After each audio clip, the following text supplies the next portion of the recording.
Hi friends, welcome back to my channel. అన్నా నేను లేనుండే ఏంటంటే నా స్తోమత ఇది. పని పని చేసుకుంటేనే 5 ఏళ్ళు నాకు ఏడకి వస్తాయి, లేకపోతే రావు. దాన్ని బట్టి ఏంటంటే పని ఉన్నప్పుడు చేసుకుంటూ, పని లేనప్పుడు చేసుకుంటూ, మా నాన్న లక్షాధికారి కాదు, ఏ పూటగా పూట పని చేసుకుంటూ జీవం సాగిస్తుంటాం.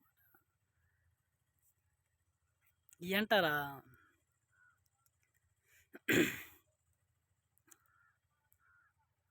ఎట్లా కట్ చేయాలి కాబట్టి కొంచెం జాగ్రత్తగా, ముందు జాగ్రత్త అనేది ఇది ఉండాలి కాబట్టి ఈ పొలం పనులు బలం పనులు చేసుకుంటూ రూపాయి అనేది నాకు వేసుకోవాలిగా. ఎంత పేదోడైనా కత్తి డబ్బులు అనేది ఉండాలి కదా. అందుకని ఏదో కాస్త రూపాయి కోసమే ఈ పాకులాట, ఇంకేం లేదు. అంత తప్పితే లక్షలు మిగిలియాలన్నా ఇది లేదు, లక్షాధికారి అవ్వాలన్నా ఇది లేదు. ఏదో రూపాయి మనం ఒకరిని చేయి చేసి అడిగింది ఏమీ లేదు. ఒకరిని ఉన్నదాంట్లో సర్దుబాటు చేసుకుంటాం, దాంట్లోనే ఉన్నదాంట్లో తృప్తి పడతాం, అదొక హ్యాపీ.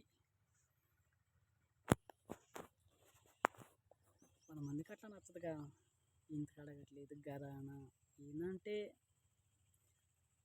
కొంతమంది అడుగుతారు, ఏంది దీనికి అడగటట్టు ఏంది అని. అందరూ అట్ట అడగకరగా ఉన్న దాంట్లో సర్దుకొని పోతాం. ఉన్న దాంట్లోనే మనం ఏందో, మన హెల్ప్ ఏందో సర్దుకొని పోతూ ఉంటే వాళ్ళు ఎక్కువ ఉంటుంది. లేనిపోయిన ఆర్భాటాలు తెచ్చుకొని ఇబ్బంది పడతాం అవసరం అంటారా? నేను అనుకుంటున్నా అట్టని, ఉన్న దాంట్లో తృప్తిపడుతున్నా ఫ్రెండ్స్.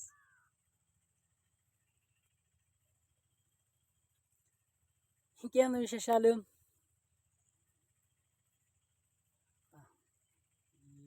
ఎర్ర టైంలో కూర్చొని వీడియో మాట్లాడుతున్నాను నేను. ఓకే ఫ్రెండ్స్, నెక్స్ట్ వీడియోలో మళ్ళీ